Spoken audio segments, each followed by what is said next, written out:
Baiklah, halaman 172 ya. Bismillahirrahmanirrahim. Dengan nama Allah yang sangat mengasihi kita, menyayangi kita. Sekalipun kita banyak dosa, sekalipun kita banyak menentangnya, sekalipun kita banyak mendurakin, tapi Allah tidak pernah kemudian berpaling untuk mengasihi kita semuanya. Bismillahirrahmanirrahim. Abdullah bin Ibnul Mubarak berkata, halaman 172 alinea 123 ya. Kemarin yang saya katakan teriakan Umar bin Khattab itu tuh, teriakan Umar bin Khattab, berpidato kan waktu itu, ya kan gitu. Ya, hai orang-orang miskin ini, hai orang-orang miskin, jangan menunduk saja. Kenapa orang miskin kok menunduk? Angkat kepala Anda, gitu kan? Ayo sana loh bekerja, gitu. Berkeringat, gitu. Ini Umar bin Khattab. Sebab caranya sangat jelas kok, gitu. Mengapa? Caranya sangat jelas bagaimana untuk hidup terhormat. Ini Umar bin Khattab sebagai kepala negara ya sama dengan Pak Jokowi sekarang, presiden yang kita cintai ini ya, gitu. Ini selalu kan berkata bekerja. Betul memang. Ya ada yang bagian ustadz itu yang sedekah. Ada yang ini kerja nanti dipadukan, ya kan gitu. Ada yang belajar gitu. Ya, bekerja ada segala. Ya ini dipadukan semuanya. Jadi Umar bin Khattab teriak-teriak setiap kali pidato itu. Ayo orang-orang miskin, kamu nggak boleh, angkat kepala kalian, angkat dan bekerja supaya kamu terhormat. Gampang kok untuk jadi terhormat itu. Selama kamu tidak menjadi beban orang lain, kamu terhormat gitu. Kalau selama kamu tidak menggantungkan pada orang lain, kamu terhormat gitu. Ini kemarin. Lah hari ini kita lanjutkan. Abdullah Ibnul Mubarak berkata, siapa yang meninggalkan pasar akan hilang wibawanya dan rusak akhlaknya. Kok begitu, Bro? Iya, pasar ini simbol pusat bisnis. Ya, jangan kemudian kalau begitu saya ganti ke pasar, saya produk di rumah. Bukan begitu. Ini simbol.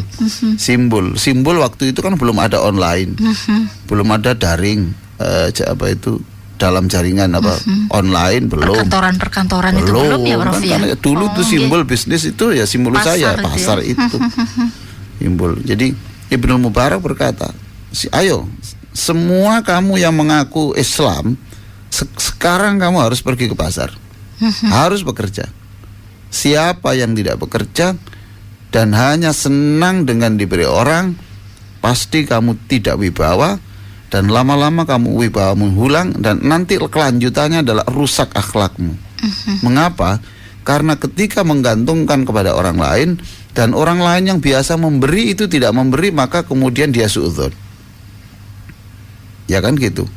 Dan siapa yang menggantungkan orang lain dan orang itu nanti ketika mati dia sedih dan berkata, ya Allah yang memberi saya itu sudah meninggal dunia. Allah marah loh, yang kasih kamu itu siapa? Gitu loh ya. Jadi kalau kamu akan rusak akhlakmu, kamu akan menjual kehormatanmu, ya, hilanglah wibawamu, begitu loh ya. Ya kan gitu. Maka Ibnu Mubarak sama dengan Umar bin Khattab. Siapa yang meninggalkan pasar akan hilang wibawanya dan rusak akhlaknya. Siapa yang tidak bekerja dan pekerjaannya hanya meminta-minta dan menggantungkan orang lain, sudah tidak ada punya wibawa. Ya kan gitu kan. Ini seorang suami yang tidak bekerja, hanya menggantungkan istri saja. Lalu nasihati anaknya. Bagaimana anaknya bisa percaya? Gitu loh ya. Nah istri bagaimana istri yang menggantungkan suami? Selama ini kan kalau dia memang tidak bisa bekerja dan hanya menggantungkan suami ya tidak apa-apa, tapi yang berlakulah yang hemat, yang betul-betul mana busana kalau memang cukup itu, kenapa harus dibelanjakan lebih dari yang dibutuhkan? Nah, gitu kan? Ya kan kalau mau suami istri nggak bisa bekerja tidak apa-apa karena harus ngomong anak sudah ini, tetapi jangan dikira ngomong anak itu tidak disebut pekerjaan itu ya. Tapi kalau nanti itu sudah tidak bisa mencari sumber nafkah yang lain, maka suami harus menghargai bahwa menunggu anak itu, menjaga rumah itu juga pekerjaan. Kalau Anda menyuruh jaga rumah orang selama sekian jam, berapa dibayar? Siapa yang nunggu anak, siapa yang bayar? Plus itu hidup yang lebih hemat, bukan karena apa-apa, supaya nanti bisa memberi orang lain dan supaya tidak sampai gali lubang tutup lubang. Siapapun ya, siapapun yang nanti itu gali lubang tutup lubang itu biasanya susah itu. Gali lubang tutup lubang. Iya itu. Jadi makanya, berhemat ya Prof ya. Saya kemarin diajak guyon sama orang. Ini kalau presidennya itu Rumah Irama katanya saya senang. Kenapa? Kenapa? Itu tidak ada lagi gali lubang tutup lubang. Gali lubang tutup. Adalah ya. Itu dan tidak boleh begadang lagi kan. Begadangnya hanya kepada Allah. Iya, subhanallah. Jadi Ibnul Mubarak coba perhatikan. Coba perhatikan nih Ibnul Mubarak ini termasuk waliullah ya. Ayo kalau kamu tidak bekerja, kamu tidak punya kewibawaan, nggak karismatik lagi kamu, dan nanti akhlakmu itu rusak. Nah kalau nanti menggantungkan orang kemudian tidak makan, apa yang terjadi? Siapa yang bisa kuat menahan lapar itu? Maaf Prof. Kalau Anda lapar, kemudian tidak ada yang makan, kemudian apalagi yang dilakukan? Apalagi sekarang kebutuhannya itu kan banyak. Masya Allah. Iya kan gitu. Ya kebutuhan makan, kebutuhan SPP, makannya HP itu. Makannya HP kan pulsa. Itu kan. Itu subuh-subuh sudah harus sarapan toh. Itu. Berapa?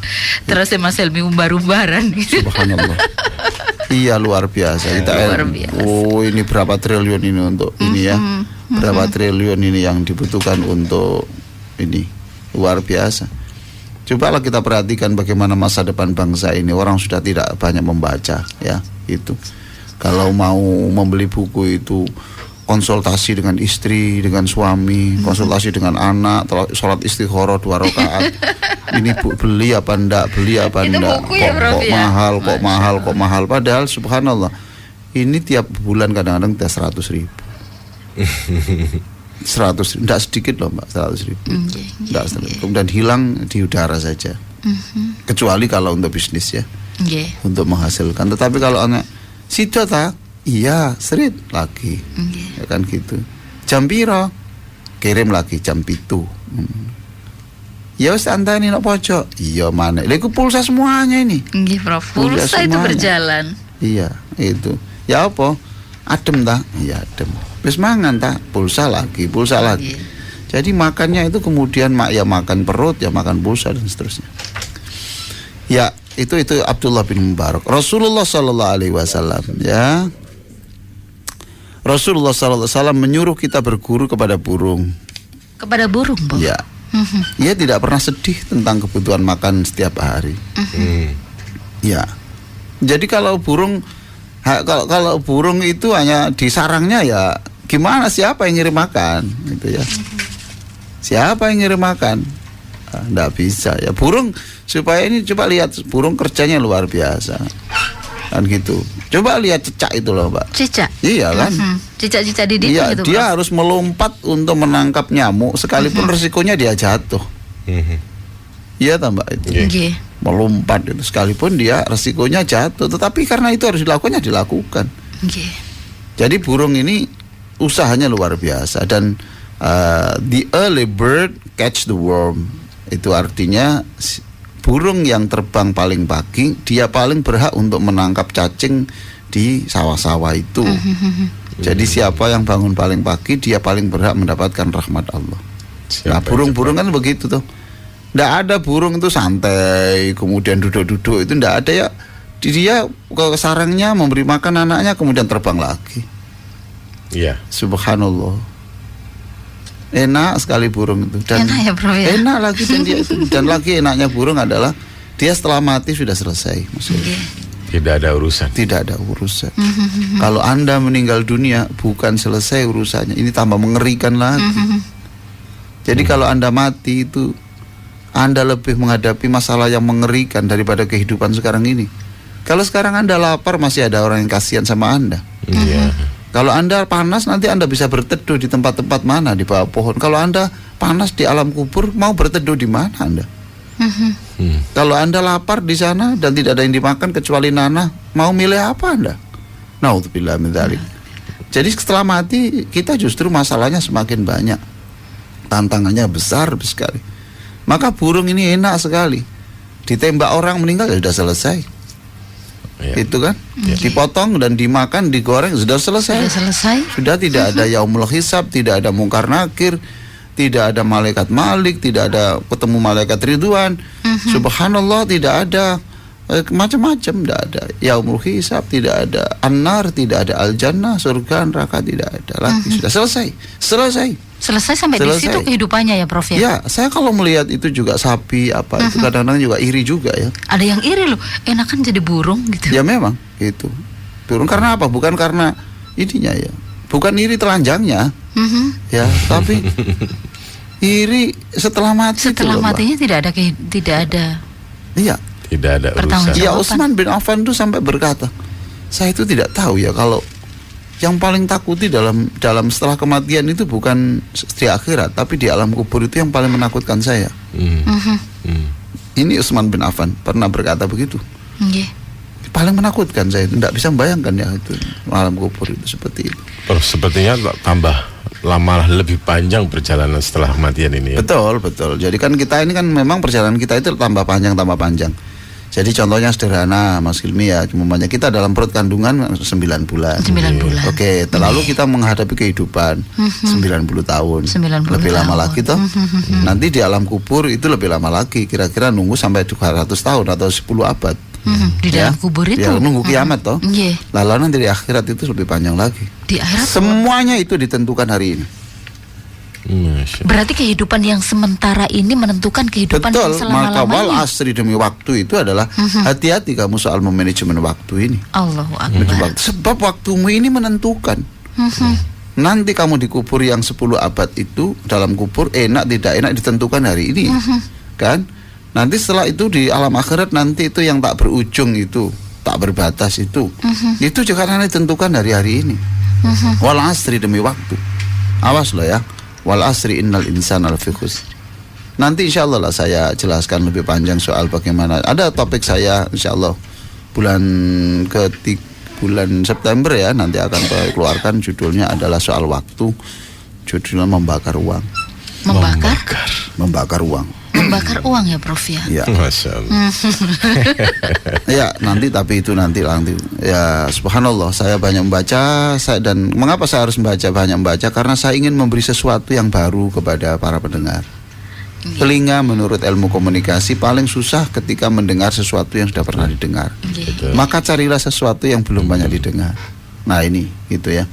Rasulullah menyuruh kita berguru pada burung. Ia tidak pernah sedih tentang kebutuhan makan setiap hari. Burung tidak berdiam diri dalam sangkarnya, tapi keluar, terbang. Coba lihat di situ, resikonya banyak. Ada yang sudah pakai lem menunggu di pojok, di pulut. Di pulut. Ya. Kemarin saya ketemu subuh-subuh. Matas napa Pak De? Niki lho nak, matas niki biasa mau kula pulut mriki. Duh, sakno rek burung. Ngelekno pangan anak, saiki nek dipulut. Sana sini dijebak. Iya, dijebak dan nanti dijual di situ. Ya Allah, ya Rabbi. Manusianya juga butuh uang, loh. Gimana? Iya ya, enggak apa-apalah. Allah menciptakan segala sesuatu untuk manusia ya. Mudah-mudahan Allah meridhai semuanya. Mereka juga cari burung itu ya untuk sekolahnya anaknya. Prof. Burung tidak berdiam diri dari sangkarnya. Dalam sangkarnya tidak, dia nongkrong gitu tuh ya. Terus cekakan, enggak ada burung itu enggak ada. Burung itu keluar untuk mencari makan. Maka Rasulullah Sallallahu Alaihi Wasallam di dalam hadis riwayat Tirmidzi dari Umar radhiyallahu an, andaikan kalian bertawakal kepada Allah dengan sepenuh tawakal, pasti Allah akan memberi rezeki kepadamu sebagaimana memberi rezeki burung. Ia berangkat pagi dalam keadaan lapar dan kembali dalam keadaan kenyang. Mengapa dia bisa kenyang? Karena dia keluar toh. Dia kenyang. Dan dia tawakal kepada Allah. Tidak, dia tawakalnya apa? Tawakalnya tidak dihadapi biasa-biasa saja. Biasa saja. Subhanallah. Jadi Rasulullah menyuruh berguru kepada burung. Mengapa itu saya katakan ini? Rasulullah mengatakan andaikan kalian itu ya usaha seperti burung, ya kemudian juga tawakal, senang hatinya seperti burung, ya nanti pasti Allah akan memberi rezeki kepadamu seperti Allah juga memberi makan kepada burung. Ya ini berbicara soal usaha dan tawakal, usaha dan tawakal. Ada buku yang saya baca bagaimana seorang ulama yang menghadapi anaknya ini tidak suka membaca, Mbak. Nggak suka membaca. Iya. Anaknya tidak suka membaca. Barangkali ini juga pengalaman anak-anak anaknya tidak suka membaca. Tidak suka membaca tuh sedih. Nah kalau anakku susah membaca ini tuh gimana buku-buku saya yang sekian banyak ini? Ya mau warisi siapa ini? Gitu. Tidak suka membaca.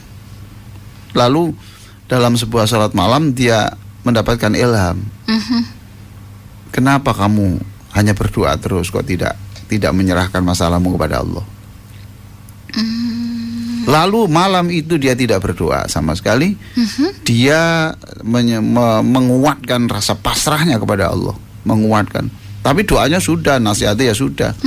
Itu malam itu adalah malam tawakal. Apa yang terjadi? Pagi harinya anak ini tidak mau keluar rumah dan hanya membaca buku. Begitu ya, Prof? Ya luar biasa. Apa itu artinya itu? Iya. Apa artinya? Jangan berdoa terus menerus tanpa menguatkan dengan tawakal gitu loh. Sebab banyak doa-doa itu yang belum dikabulkan karena porsi tawakalnya masih kurang. Masya Allah. Maka ya, di buku Sukses Belajar Melalui Terapi Sholat itu setiap susunan doa itu pada ujungnya itu mesti ada tawakal. Sama dengan PTSP itu perhatikan itu selalu diakhiri dengan aku pasrah. Aku pasrahkan masalahku kepadamu. Ya Allah, jangankan masalah hidup saya, nyawa ini loh milikmu. Kalau memang engkau menghendaki, engkau mau ambil ketika aku sedang bersujud, ini silahkan, ini milikmu ya Allah, aku pasrah kepadamu. Jangankan masalah rezeki masa depan anak saya, nyawa saya ini loh sudah milikmu, silahkan. Jadi saya ini tawakal betul. Apa saja yang kau lakukan kepada kami pasti atas dasar kasih-Mu. Nah, begitu. Ya, ketika tawakal itu justru pada poin itu Allah kemudian mengabulkan doa. Masya Allah. Bukan ketika ya Allah berikan, ya Allah tolonglah, ya Allah saya mengharap, itu tidak. Tapi ketika kepada ujung tawakal itu. Ini yang dialami oleh ulama besar Syekh Abdul Wahab Asy'arani. Jadi akhirnya anaknya ini menjadi ulama besar. Padahal bertahun-tahun menyedihkan. Prof, kadang-kadang lelah begitu ketika berdoa. Pada saat itu kemudian memang orang pasrah itu kalau tidak dari keimanan itu tidak bisa. Ya, maka di dalam Ar-Rahman, Qul huwar rahmanu amanna bihi wa alaihi tawakkalna fasata'lamuna man huwa fi dhalalin mubin. Ya itu kan? Yeah. Qul ara'aytum in ahlakani Allah wa man ma'ya aw rahimana faman yujirul kafirina min 'adzabin alim.